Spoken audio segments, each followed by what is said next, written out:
Hello friends, मैं आ गया हूँ एक बार फिर से एक नई वीडियो लेकर के, जिसमें कि काफ़ी महत्वपूर्ण जीके जीएस का क्वेश्चन लिया गया है, जो सभी प्रीवियस एग्जाम का क्वेश्चन है, जो आने वाली आगामी परीक्षाओं के लिए काफ़ी महत्वपूर्ण है। चलिए बिना देरी किए चलते हैं क्वेश्चन की ओर। चलिए पहला क्वेश्चन है, नीचे दी गई प्रमुख घटनाओं का सही तिथि क्रम क्या है। यानी कि जितना भी घटना दिया गया है उसका सही क्रम में हमको अरेंजमेंट करना है। पहला ऑप्शन में है पीएसएलवी का 3 का लॉन्च, उसके बाद है बांग्लादेश का बनना, सिक्किम का फॉर्मेशन यानी कि 22वां राज्य कब बना था, और पोखरण परीक्षण जो कि परमाणु परीक्षण से संबंधित है। इसको सही क्रम में अरेंजमेंट करना है। तो इसका राइट आंसर क्या होगा? तो इसका राइट आंसर हो जाएगा ऑप्शन नंबर डी। इसका राइट आंसर हो जाएगा, सॉरी, ऑप्शन नंबर डी होगा। तो देखिए इसका डिस्कस कर लेते हैं। जैसे बांग्लादेश बना था तो सन 1971 में बना था। बांग्लादेश कब बना था? तो 1971 में बना था। पोखरण परीक्षण 1974 में किया गया था। और सिक्किम जो 22वां राज्य बना था 1975 में बना था। और पीएसएलवी को जो लॉन्च किया गया था, पीएसएलवी को लॉन्च किया गया 2001 में लॉन्च किया गया था। और ये जो परमाणु परीक्षण सेकेंड जो किया गया था 1998 में किया गया था। ठीक है। उसके बाद बांग्लादेश जो बना था ये पूर्वी पाकिस्तान से कट करके बना था। पूर्वी पाकिस्तान से ही आज़ाद होकर के ये बांग्लादेश बना था। और चलिए, और एक क्वेश्चन आप लोग के होमवर्क में है कि पहला परमाणु परीक्षण जो किया गया था उसका ऑपरेशन कोड का नाम क्या है। इसको आप कमेंट बॉक्स में इसका जवाब दे दीजिएगा। चलिए नेक्स्ट कर चलते हैं अगले क्वेश्चन की ओर।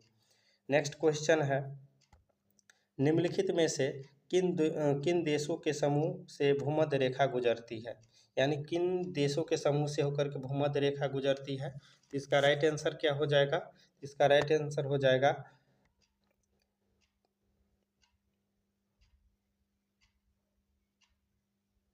Option number B. इसका राइट आंसर हो जाएगा option number B, Colombia, Kenya और इंडोनेशिया। तो इसमें क्या है कि इसके भूमध्य रेखा इन देशों के समूह से गुजरा हुआ है। चलिए नेक्स्ट क्वेश्चन की ओर चलते हैं। चीनी यात्री हेनसोंग भारत का भ्रमण किया था। चीनी यात्री हेनसोंग जो है भारत का भ्रमण किया था कब? तो इसका राइट आंसर क्या हो जाएगा? तो ये किनके काल में किया था? तो इसका राइट आंसर हो जाएगा हेनसोंग हर्षवर्धन के शासनकाल में भारत आया था। हेनसोंग किसके काल में आया था? हर्षवर्धन के काल में। और ये कब आया था? तो लगभग में 629 ईसा पूर्व में भारत आया था। और ये लगभग 15 वर्षों तक भारत में रहा था। और नालंदा विश्वविद्यालय में बौद्ध धर्म की शिक्षा भी इनके द्वारा ग्रहण किया गया था। और एक आता है कि मेगास्थनीज किनके काल में आया था। तो मेगास्थनीज जो होगा, मेगास्थनीज आएगा चंद्रगुप्त के शासनकाल में। चंद्रगुप्त के शासनकाल में, चंद्रगुप्त मौर्य के शासनकाल में मेगास्थनीज आया था। और चंद्रगुप्त द्वितीय के दरबार में फाहियान जो है चंद्रगुप्त द्वितीय के दरबार में आया था। नेक्स्ट क्वेश्चन की ओर चलते हैं। नेक्स्ट क्वेश्चन है, संपूर्ण क्रांति का आह्वान, संपूर्ण क्रांति का आह्वान किया गया था। संपूर्ण क्रांति का आह्वान किया गया था। इसका राइट आंसर क्या हो जाएगा? तो इसका जयप्रकाश नारायण के द्वारा। और ये संपूर्ण क्रांति का कहाँ से शुरुआत हुआ था? तो ये बिहार से ही शुरू किया गया था। और ये कहाँ से? तो गांधी मैदान, पटना का जो गांधी मैदान है उस वहाँ से शुरू किया गया था। 1979 में किया गया था। ठीक है। चलिए, और एक क्वेश्चन और है कि 1999 में जयप्रकाश नारायण को भारत रत्न अवार्ड दिया गया था। भारत रत्न अवार्ड 1999 में दिया गया था। और इन्हीं के द्वारा एक सर्वोदय योजना 1950 में लाया गया था। सर्वोदय योजना 1950 में लाया गया था, इनको भी याद रखना है। नेक्स्ट क्वेश्चन की ओर चलते हैं। क्वेश्चन नंबर है 5। यह विंग्स ऑफ फायर के लेखक कौन है? तो विंग्स ऑफ फायर के लेखक है APJ Abdul Kalam Azad. Wings of fire के लेखक कौन है? तो अब एपीजे अब्दुल कलाम आज़ाद को विंग्स ऑफ फायर के लेखक है। उसके बाद आप याद रखिएगा, जैसे नेहरू जी का एक है discovery of India. Nehru ji का एक बुक है डिस्कवरी ऑफ इंडिया। उसके बाद है मेरी कहानी, ये नेहरू जी का ही बुक है, मेरी कहानी या डिस्कवरी ऑफ इंडिया। और एक अरुंधति रॉय का एक फेमस बुक है the God of small things. The God of small things ये अरुंधति रॉय के द्वारा लिखा गया है। और मिसाइल मैन ऑफ इंडिया किन्हें कहा जाता है, तो APJ अब्दुल कलाम को ही मिसाइल मैन ऑफ इंडिया कहा जाता है। हमारे देश में जो मिसाइल हमारे देश में बना है, इन्हीं के द्वारा, इन्हीं की देन है कि हमारे देश के पास अभी मिसाइल है। नेक्स्ट क्वेश्चन है भाखरा नागल बांध। भाखरा नागल बांध किस नदी पर है, तो ये हो जाएगा आपका सतलुज नदी पर। भाखरा नागल बांध कहाँ पर है, तो सतलुज नदी पर है। उसके बाद चलिए कुछ हम परियोजनाओं को जैसे याद कर लेते हैं। जैसे रावी नदी पर रंजीत सागर बांध है, चिनाब नदी पर दुल्हस्ती परियोजना, सलाल परियोजना है, बेतवा नदी पर माता टीला परियोजना, और महानदी पर सबसे फेमस है हीराकुंड डैम है। महानदी पर हीराकुंड डैम है, महानदी पर। कहाँ पर है, तो उड़ीसा में। हीराकुंड डैम उड़ीसा में है, महानदी पर है, और ये संबलपुर डिस्ट्रिक्ट में है।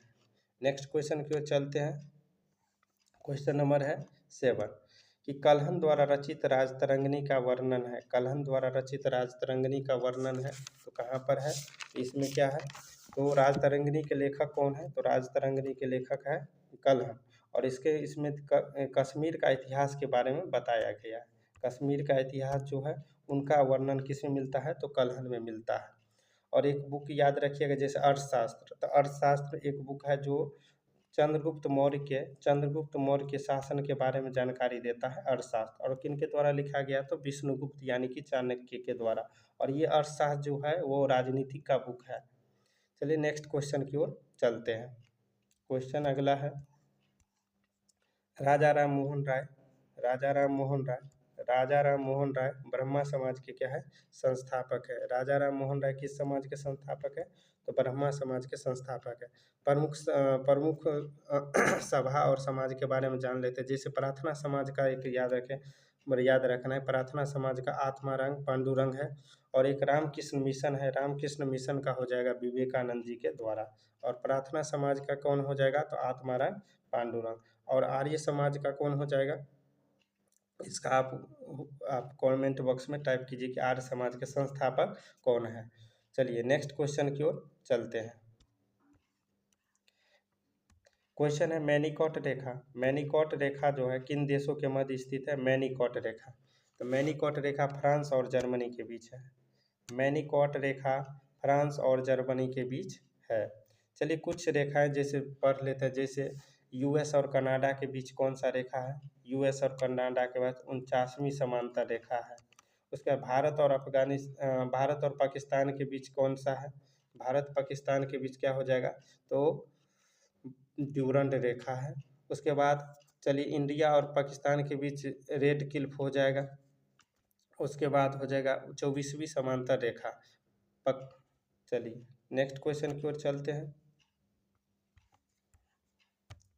सतलुज नदी का उद्गम है। सतलुज नदी का उद्गम यहाँ पे क्या हो जाएगा, आपका ऑप्शन नंबर, तो इसका ऑप्शन नंबर हो जाएगा ऑप्शन नंबर बी हो जाएगा, चाइना हो जाएगा। और चाइना में कहाँ, तो तिब्बत से। तिब्बत के कहाँ से, तो मानसरोवर झील से ये निकलती है। कौन, सतलज नदी तिब्बत के मानसरोवर झील से निकलती है। और इसी नदी पर क्या है, एक भाखरा नागल परियोजना है। भाखरा नागल परियोजना इसी नदी पर है, सतलज नदी पर। नेक्स्ट क्वेश्चन की ओर चलते हैं। क्वेश्चन नेक्स्ट क्वेश्चन है भारतीय संविधान सभा में राष्ट्रीय ध्वज की रूपरेखा को अंगीकार किया गया। कब राष्ट्रीय ध्वज को स्वीकृत किया गया, तो इसका राइट आंसर हो जाएगा आपका 22 जुलाई 1947 को राष्ट्रीय ध्वज को अंगीकार किया गया, माने स्वीकृत किया गया। वैसे राष्ट्रीय ध्वज का डिजाइन कौन किया गया, तो पिंगली वेंकैया के द्वारा किया गया राष्ट्र ध्वज का डिजाइन। और इसमें जो चक्र है जो कहाँ से लिया गया है, ये सारनाथ के अशोक स्तंभ से लिया गया, जो कि भारत का राष्ट्रीय चिन्ह भी है। और इसमें कितना तिल्ली होता है, तो 24 तिल्लियाँ हैं। और इस झंडा का जो रेशियो होता है 3:2 होता है, यानी 3:2 में। अगर लंबाई 3 है तो चौड़ाई कितना होगा, 2 होगा। चलिए नेक्स्ट क्वेश्चन की ओर चलते हैं। भारतीय राष्ट्रीय गान पहली बार गाया गया था। भारतीय राष्ट्रीय गान पहली बार गाया गया था, कब गाया गया था, तो पहली बार राष्ट्रीय गान 1911 में गाया गया था। किस अधिवेशन में, तो कलकत्ता के अधिवेशन में 22 यानी कि 27 दिसंबर 1911 को कलकत्ता के अधिवेशन में क्या गया था, ये गाया गया था। और राष्ट्रगान को अपनाया कब गया था, तो 24 जनवरी 1950 को अपनाया गया था। और रविन्द्रनाथ टैगोर के द्वारा ये लिखा गया है। चलिए नेक्स्ट क्वेश्चन है, श्वेत क्रांति के जनक, यानी कि श्वेत क्रांति के जनक किन्हें कहा जाता है? तो इसका राइट आंसर क्या हो जाएगा श्वेत क्रांति का जनक? तो डॉक्टर वर्गीज कुरियन। डॉक्टर वर्गीज कुरियन को मिल्क मैन ऑफ इंडिया भी कहते हैं। मिल्क मैन ऑफ इंडिया भी डॉक्टर वर्गीज कुरियन को कहा जाता है। और इनका मृत्यु कब हुआ था? तो 2012 में इनका मृत्यु हो गया था। चलिए नेक्स्ट क्वेश्चन की ओर चलते हैं। और एक क्वेश्चन इसमें बनता है कि ऑपरेशन फ्लड का संबंध किससे है? तो श्वेत क्रांति से। ऑपरेशन फ्लड का संबंध है श्वेत क्रांति से। नेक्स्ट क्वेश्चन की ओर चलते हैं। भारत का राष्ट्रीय फल है, तो भारत का राष्ट्रीय फल, ये तो बहुत आसान क्वेश्चन है, इसका राइट आंसर क्या हो जाएगा? आम हो जाएगा।